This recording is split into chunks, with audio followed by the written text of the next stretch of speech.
Halo hai, Sobat GP kembali hadir untuk menemani pagi kalian dengan update berita seputar Grand Prix dunia. Belakangan ini MotoGP berencana untuk melakukan pembekuan mesin atau engine freeze sebagai salah satu strategi tambahan dalam menyambut regulasi baru MotoGP 2027. Aturan pembekuan mesin tersebut menyebutkan bahwa pabrikan akan dilarang mengubah spesifikasi selama 2 musim, yakni di MotoGP 2025 hingga 2026. Namun pembahasan wacana pembekuan mesin ini masih menuai kontroversi karena banyaknya kontrak kepentingan dan beberapa detail yang harus dipastikan. Salah satunya mengenai hak konsesi Yamaha dan Honda. Apakah Yamaha dan Honda akan juga ikut dilarang mengembangkan mesin pada musim 2025 dan 2026? Beruntung, dua pabrikan asal Jepang itu mendapat pengecualian. Artinya, Honda dan Yamaha kemungkinan masih akan tetap bebas dalam mengembangkan mesin selama 2 musim ke depan. Tentunya sampai mereka bisa kompetitif dan tingkatan golongan konsesinya akan naik, sehingga mereka akan mendapat sejumlah batasan tertentu. Jika disepakati, aturan pembekuan mesin ini akan dimulai pada Maret 2025 mendatang di Thailand. Bos Ducati, Gigi Daliknya membicarakan kegagalan Pecco Bagnaia dalam memenangkan 2 balapan di GP San Marino. Sebagaimana diketahui, Bagnaia finish kedua di sprint race setelah kalah dari Jorge Martin. Sementara pada balapan di hari Minggu, Pecco yang tampil lebih kuat pada akhirnya harus mengakui ketangguhan Marquez dan finish di posisi kedua. Kendati gagal menang, Daliknya sendiri mengaku cukup senang dengan hasil tersebut. Bos Ducati ini menyebut bahwa posisi kedua adalah hasil yang sangat positif mengingat balapan yang sulit karena trek licin akibat hujan. Posisi kedua sangat layak untuk diraihnya. Pecco tetap berada di lintasan di depan semua orang dalam situasi yang sangat sulit. Hasil ini sudah cukup karena dia tidak tergelincir yang bahkan bisa membahayakan kejuaraan. Salah satu bos tim Gresini, Carlo Merlini, memberikan pujian untuk penampilan gemilang Marc Marquez di musim perdananya bersama Gresini Racing. Tahun pertama Marquez dengan Ducati di tim Gresini Racing semakin hari semakin membaik. Dia sudah meraih banyak podium baik dalam sprint maupun race utama. Ya, The Baby Alien kini sudah mengantongi 2 kemenangan di balapan utama. Hasil yang tentunya bisa bertambah lagi mengingat masih ada 7 seri tersisa. Menanggapi hasil manis tersebut, Kepala Pemasaran tim Gresini Racing, Carlo Merlini, bahkan menyebut bahwa Marquez adalah sosok fenomenal karena bisa melakukan back-to-back. Sungguh fenomenal bisa memenangkan 2 balapan berturut-turut. Marc telah kembali. Sangat menarik bagi kami bahwa dia melakukannya di sini, di balapan kandang kami, dengan semua fans dan dengan semua sponsor. Itu adalah sesuatu yang istimewa dan saya pikir kami belum pernah mencapainya. Ini hari yang istimewa dan bergulir dengan warna-warna klasik yang dipakai Fausto. Kepala kru Marc Marquez, Frankie Carchedi, meyakini peluang The Baby Alien untuk meraih gelar juara dunia MotoGP 2024 masih terbuka lebar. Kemenangan di San Marino dan Aragon membantu Marquez mengurangi jarak poin dari Jorge Martin yang berada di puncak klasemen menjadi 53 poin dengan 7 balapan tersisa di musim ini. Lewat TNT Sports, Carchedi mengakui bahwa tim Gresini Racing masih perlu memperbaiki beberapa hal, tetapi ia tetap optimistis tentang kemungkinan mendapatkan gelar di sisa musim. Di sisi lain, Carchedi juga mencatat bahwa kualifikasi sangat mempengaruhi hasil akhir balapan.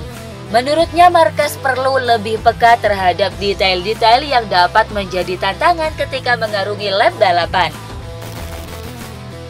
Franco Morbidelli menjadi rider yang paling pusing jika ada potensi tim order yang dilakukan Pramac ataupun Ducati. Ya, Jorge Martin yang merupakan rekan setim Morbidelli masih kokoh di puncak klasemen, sementara teman seperguruannya, Pecco Bagnaia, berada di urutan kedua dengan hanya terpaut 7 angka saja. Fakta inilah yang akan membuat Morbidelli pusing dan serba salah. Pramac sendiri sudah pasti berharap ia menggagu Bagnaia dan membantu Martin untuk jadi juara dunia. Apalagi belakangan ini Morbidelli makin sering meramaikan perebutan podium. Dikatakannya lewat keras, rider asal Italia itu menegaskan bahwa ia tetap harus memikirkan dirinya sendiri untuk meraih hasil terbaik. Ia juga menyatakan bahwa ia akan berusaha menemukan solusi terbaik dengan Pramac dan Ducati mengenai potensi tim order. Pecco dan Jorge adalah pembalap tercepat di trek, tetapi jelas jika kami terus bekerja seperti ini, akan ada balapan-balapan di mana saya akan di depan bersama mereka ketika mereka memperebutkan gelar dunia.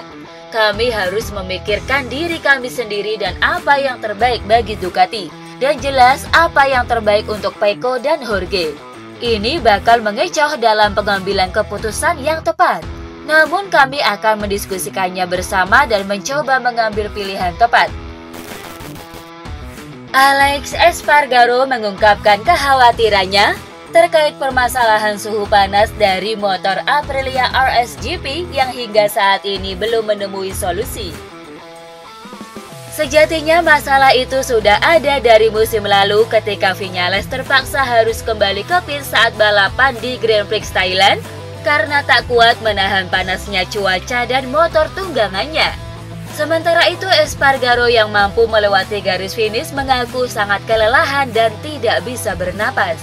Aprilia berjanji untuk mengatasi masalah panas tersebut pada tahun 2024. Namun peningkatan aerodinamis di pertengahan musim dari pabrik tersebut tampaknya tidak membantu. Hari ini kami sangat menderita karena panas. Fairing baru terlihat lebih buruk daripada yang lama dalam hal suhu. Saya sedikit khawatir untuk balapan berikutnya. Panasnya luar biasa, dan jika panas itu mengenai saya, panas itu juga akan mengenai roda, rem, suhu oli, hingga semua perangkat keras sepeda. Itu adalah sesuatu yang perlu kami perbaiki. Kabar baik datang dari tim BMW di ajang World Superbike. Tim pabrikan asal Jerman itu mengabarkan bahwa Toprak telah pulih dari cederanya. Ya, Toprak mengalami kecelakaan parah saat balapan di World Superbike Prancis yang dilangsungkan di sirkuit Magny-Cours. Usai insiden tersebut, Toprak kemudian dinyatakan tidak fit dan didiagnosis menderita pneumotoraks traumatis ringan. Dan setelah menjalani perawatan medis yang intens, kini Toprak dinyatakan telah fit dan siap untuk balapan selanjutnya di Italia. Lando Norris menegaskan bahwa dirinya ingin memenangkan kejuaraan dunia Formula One tahun ini berdasarkan prestasi bukan hasil bantuan tim order. Jelang GP Azerbaijan, bos McLaren Andrea Stella mengonfirmasi bahwa mereka akan menerapkan tim order untuk mengunggulkan Norris saat balapan. Ya, di tabel klasemen sementara, Norris tertinggal 62 poin di belakang Max Verstappen. Hal ini berarti pembalap Inggris itu membutuhkan rata-rata 8 poin per balapan di atas Verstappen untuk merebut gelar. Menariknya, kendati sudah pasti akan dibantu tim dan rekan setimnya Oscar Piastri, Norris sendiri mengatakan bahwa dirinya lebih senang meraih gelar juara dunia dengan perjuangannya sendiri.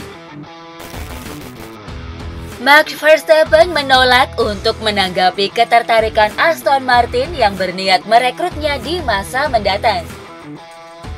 Keputusan Adrian Newey untuk bergabung ke Aston Martin sepertinya akan menggugah minat Verstappen untuk mengikutinya.